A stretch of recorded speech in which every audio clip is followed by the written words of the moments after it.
لیکن اس کے بعد ان کی تاریخ میں ایک دور وہ آیا جب حضرت مسیح علیہ السلام ان میں مبعوث کیے گئے۔ یہ 1400 سالہ تاریخ کا کلائمیکس ہے یہود کی۔ جب کتاب انہیں دی گئی تھی تورات حضرت موسیٰ کے ذریعے، وہ 1400 قبل مسیح کا واقعہ ہے۔ اس وقت سے لے کر اللہ کا وہ فضل ان پر ہوا کہ کوئی ایک لمحہ ایسا نہیں آیا 1400 برس میں کہ ان کے ہاں کوئی نہ کوئی نبی موجود نہ۔ یہ تار ٹوٹا ہی نہیں، 2 سے شروع ہوا، موسیٰ ہارون علیہ السلام، اور 1400 برس کے بعد پھر آخری 2 ہیں، عیسیٰ اور یحییٰ علیہ السلام، یوں سمجھ لیجئے۔ اور اس کے درمیان یہ تار ہے، اور اس تار میں کوئی ایک لمحہ ایسا نہیں آیا کہ کوئی نبی موجود ہو۔ اس میں اتار چڑھاؤ بہت سے آئے ہیں، اس کا وہ میرا موضوع نہیں ہے اس وقت۔ قبل مسیح کی تاریخ جو ہے وہ میرا موضوع نہیں ہے۔ قرآن مجید میں سورہ بنی اسرائیل کے پہلے رکوع میں اس کا تذکرہ موجود ہے۔ وَقَضَيْنَا إِلَىٰ بَنِي إِسْرَائِيلَ فِي الْكِتَابِ لَتُفْسِدُنَّ فِي الْأَرْضِ مَرَّتَيْنِ وَلَتَعْلُنَّ عُلُوًّا كَبِيرًا، 2 مرتبہ ان پر عذاب کے کوڑے برسے۔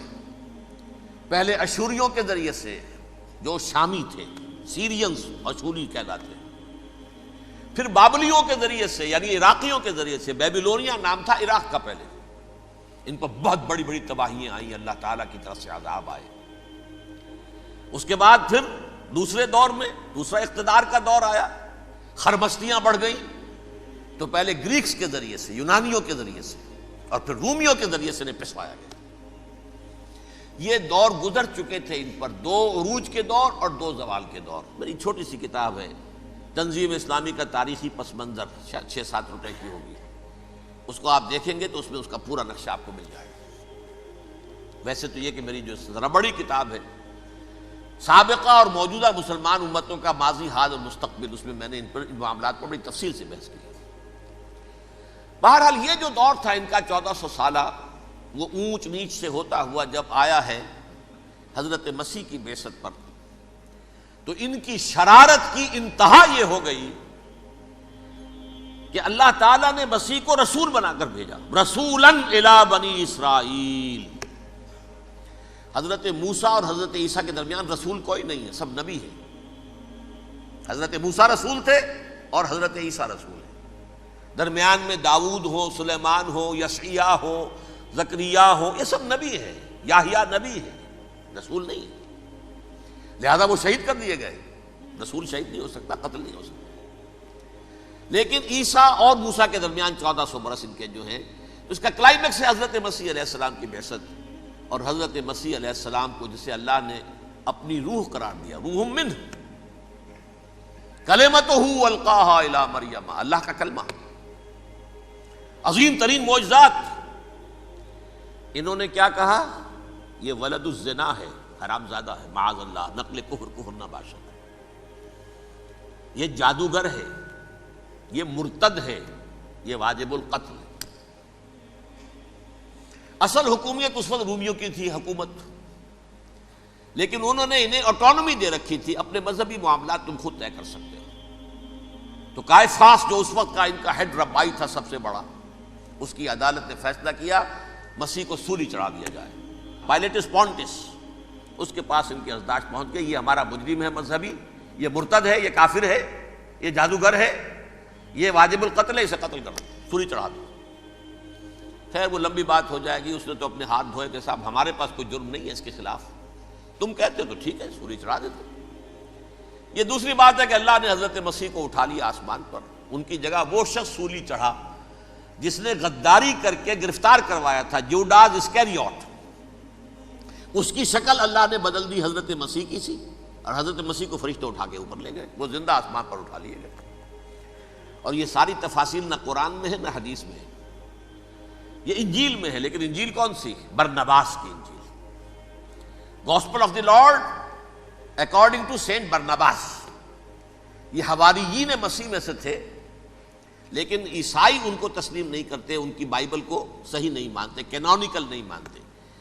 100 انجیلیں تھیں، 104 تھیں، جن میں سے 4 چنی ہیں انہوں نے، یہ بتی اور جان اور مرکس مارکس، یہ ہے تو یہ 4 انجیلیں ہیں، انہوں نے تسلیم کیے کہ یہ کینونیکلز ہیں، یہ تو ہیں حقیقی، باقی جو ہیں 100 اس کو وہ تسلیم نہیں کرتے۔ ان میں سے ایک ہے یہ برنباس، اس میں یہ تفصیل ہے کہ اللہ تعالیٰ نے اس شخص کی، جیوڈاس کی، یہودا جیوڈاس اس کو انگریزی میں کہتے ہیں، اس کی شکل بدل دی حضرت مسیح کی سی، وہ گرفتار ہوا، وہ سولی چڑھا۔ وہ غدار تھا، غداری کی سزا اسے ملنی تھی، وہ مل گئی۔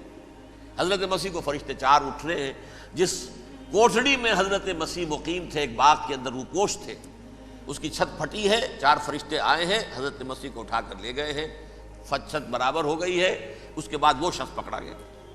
بہرحال حضرت مسیح کو اللہ نے اٹھا لیا آسمان۔ لیکن وہ دن ہے کہ اس قوم کو اب مغضوب علیہم قرار دے دیا گیا۔ نوٹ کر لیجیے، اصل میں تو ہونا یہ چاہیے تھا کہ رسول کی جان کے درپے جب کوئی امت ہو جاتی تھی تو اللہ کا قاعدہ یہ تھا کہ اس امت کو نسیہ منسیہ کر دیا جائے۔ حضرت نوح کی قوم کو ختم کیا یا نہیں؟ حضرت ہود کی نگاہوں کے سامنے قوم عاد برباد کی گئی یا نہیں؟ حضرت صالح کی نگاہوں کے سامنے قوم سمود برباد ہوئی؟ یہ اللہ کا قاعدہ رہا۔ سدوم اور عمورہ کی بستیاں حضرت لوط علیہ السلام جہاں بھیجے گئے، مدین کا علاقہ جہاں حضرت شعیب بھیجے گئے، اہل فرعون جن کی طرف موسیٰ کو بھیجا گیا، سب ہلاک کر دیے گئے۔ کیونکہ رسولوں کے بارے میں اللہ کا نبیوں کے بارے میں یہ بات نہیں ہے۔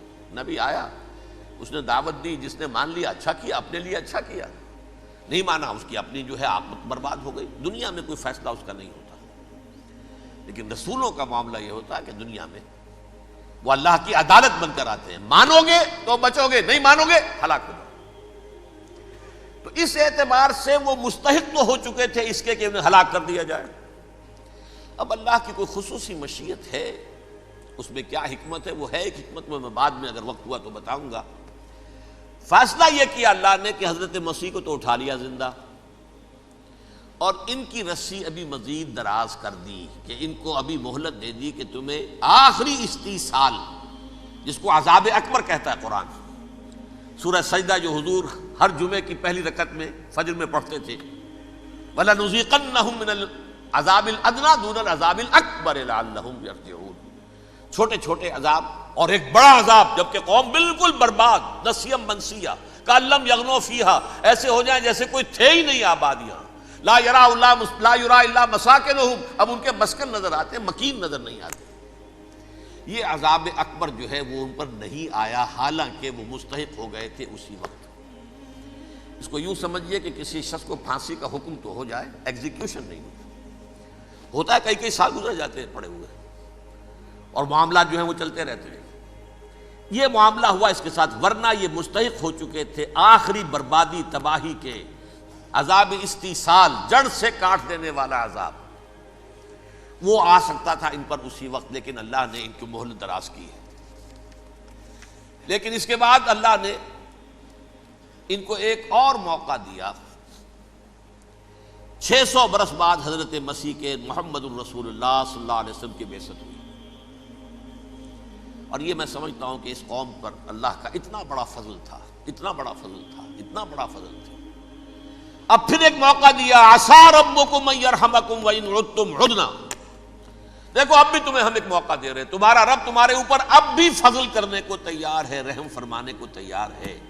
ان ھذا القرآن یہدی للتی ہی اقوم، اس قرآن کے سائے میں آ جاؤ، یہ شاہدرا ہے ہدایت میں آنے کا، اس میں داخل ہو جاؤ، محمد کی تصدیق کرو صلی اللہ علیہ وسلم، دامن محمدی میں آ جاؤ، اب بھی ہم تمہارے گناہ بخش دیں گے۔